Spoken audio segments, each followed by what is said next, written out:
तो hello friends, welcome to Poly Civil Technic. बिना किसी देरी के करते हुए हम लोग सीधे क्लास स्टार्ट करते हैं, क्योंकि आज वैसे भी क्लास बहुत ज़्यादा लेट हो गई है।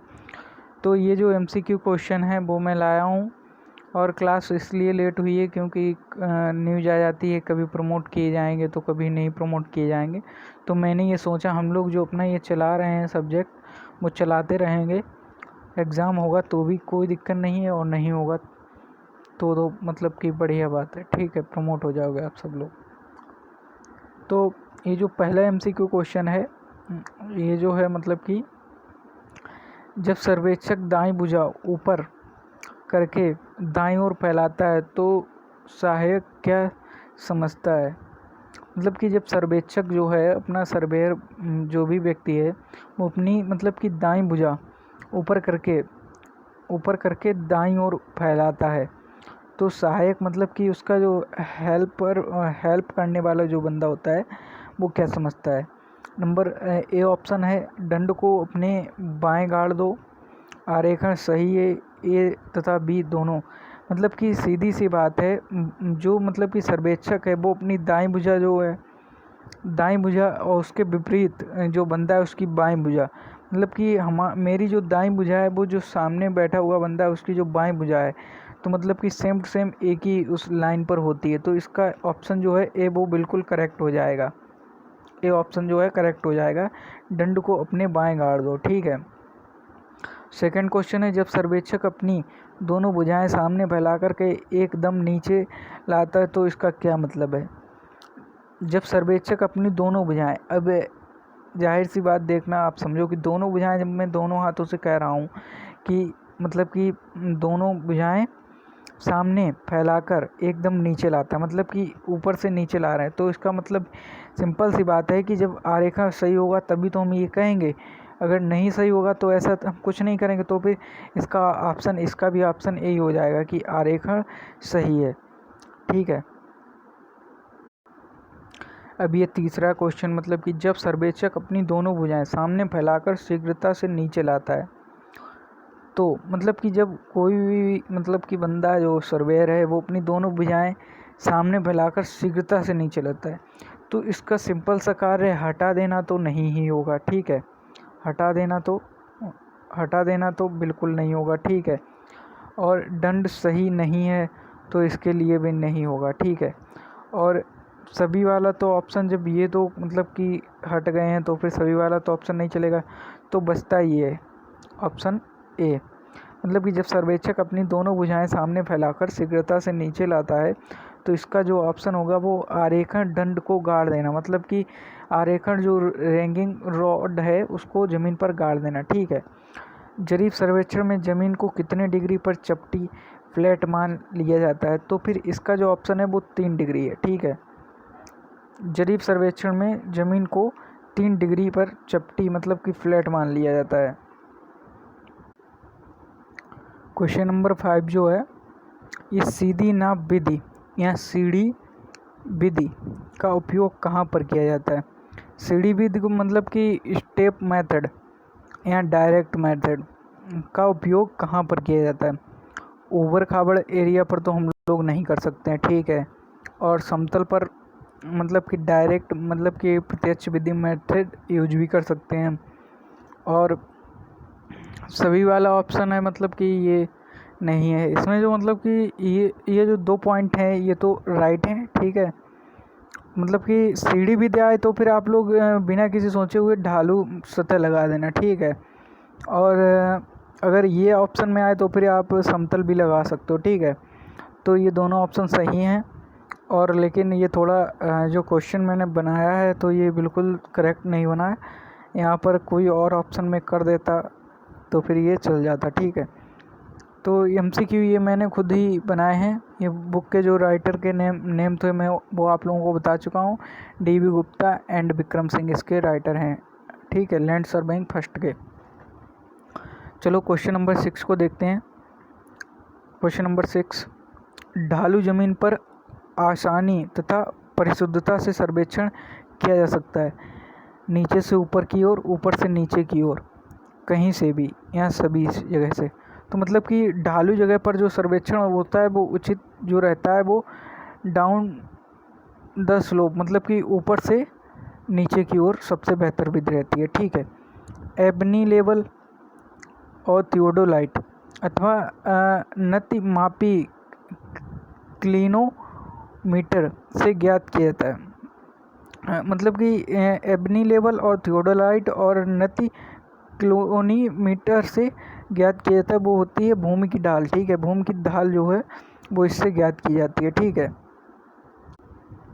भूमि की ढाल इससे ज्ञात की जाती है। ठीक है। क्वेश्चन नंबर 8 देखते हैं। जरीब रेखा के दाएं बाएं स्थित आकृति बिंदुओं जैसे भवन, सड़क, नाला आदि की स्थिति ज्ञात करने के लिए जरीब रेखा से उनकी पार्श्व दूरी ली जाती है।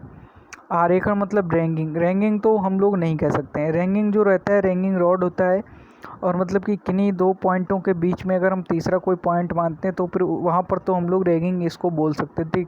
ठीक है। और आधार लाइन ये भी नहीं होती। ये जो सर्वेक्षण की सबसे लंबी लाइन होती है ये आधार लाइन रहती है। ठीक। तो फिर आधार लाइन भी नहीं है। ठीक है। और आल द अबव तो फिर नहीं बनता है। तो फिर बचते हैं खसके जो ऑफसेट होते हैं, मतलब कि जरीब के दाएं बाएं स्थित आकृति या बिंदुओं जैसे भवन हो गया, सड़क हो गया, नाला हो गया, कुआं हो गया, मंदिर हो गया, मस्जिद हो गया, गुरुद्वारा हो गया, या फिर चर्च हो गया, या फॉर एनी पॉइंट जो हो गया, तो वहाँ पर जो खसके मतलब खसके हम लोग रख सकते हैं। ठीक है। दिशा अनुसार खसके कितने प्रकार के होते हैं? दिशा अनुसार खसके कितने प्रकार के होते हैं? मतलब कि 2 टाइप के होते हैं। ठीक है। क्वेश्चन नंबर 10 को देखते हैं। जो खसके 90 डिग्री से अधिक या न्यून कोण बनाते हैं तो वे कहलाते हैं समकोण, मतलब कि 90 डिग्री हो गया। ठीक है। तो ए और बी यहाँ हल दिए हुए तो नहीं होगा क्योंकि ये जो रॉन्ग है। ठीक है। और मतलब कि तिरछे खसके, मतलब कि ये तीसरा बी वाला सही है। जो समकोण मतलब 90 डिग्री से अधिक या न्यून कोण बनाते हैं वो तिरछे खसके कहलाता है। ठीक है। समकोण क्वेश्चन नंबर 11। समकोण खसके का पाद फुट जरीब रेखा पर कितने डिग्री का कोण बनाता है? समकोण खसके का पाद जरीब रेखा पर 90 डिग्री का कोण बनाता है। ठीक है।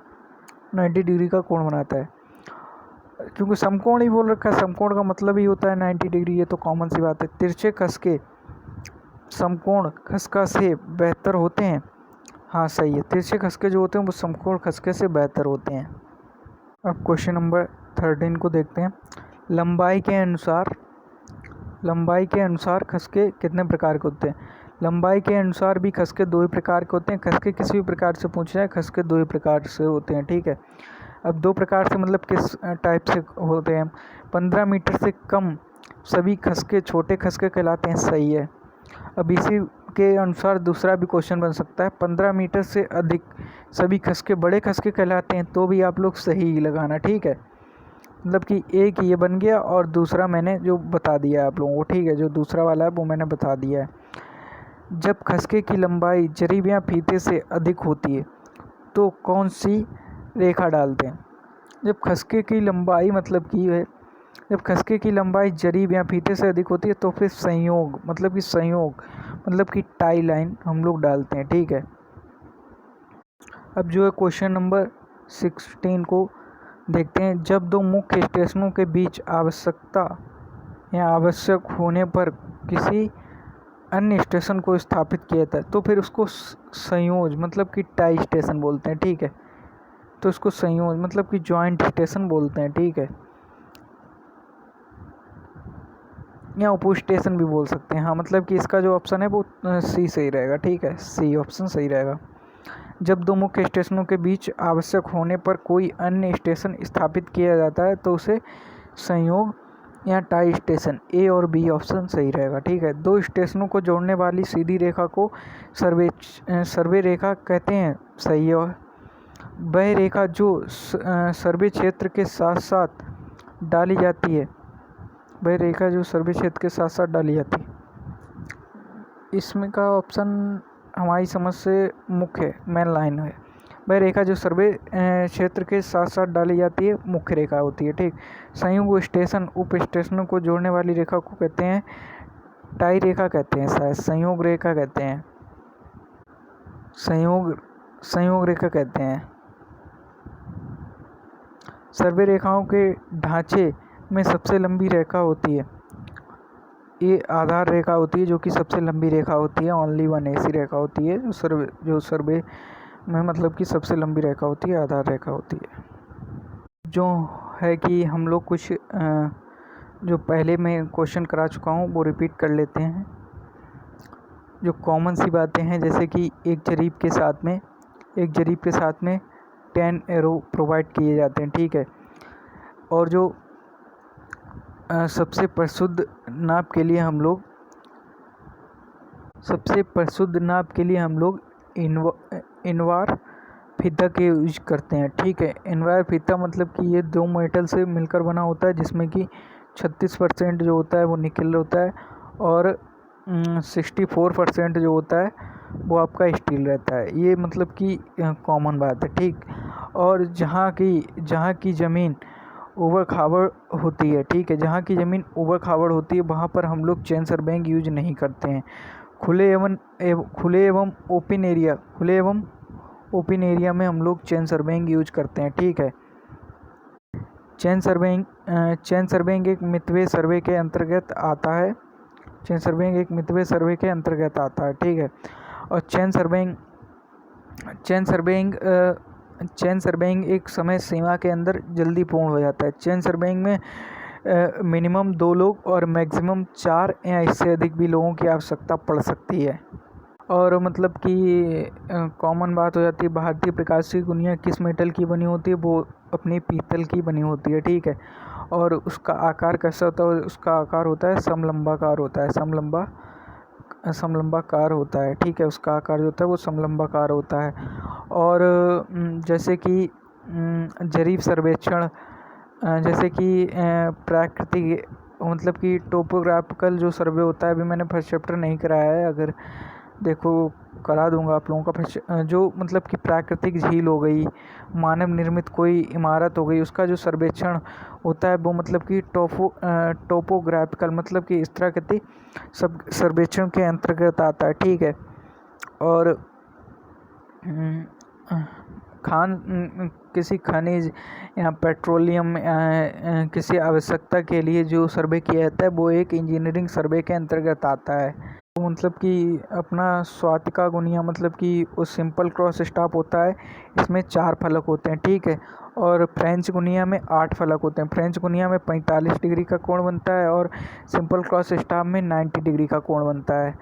ये जो कुछ कॉमन बातें हैं जो कि पिछले लेक्चर में मैं आप लोगों को पढ़ा चुका हूँ। और बस आप लोग ऐसे तैयारी करते रहिए, एग्ज़ाम होगा, पक्का होगा या नहीं होगा। अगर प्रमोट हो जाते हैं तो फिर तो कोई बात ही नहीं है, फिर पता नहीं फिर क्या हो।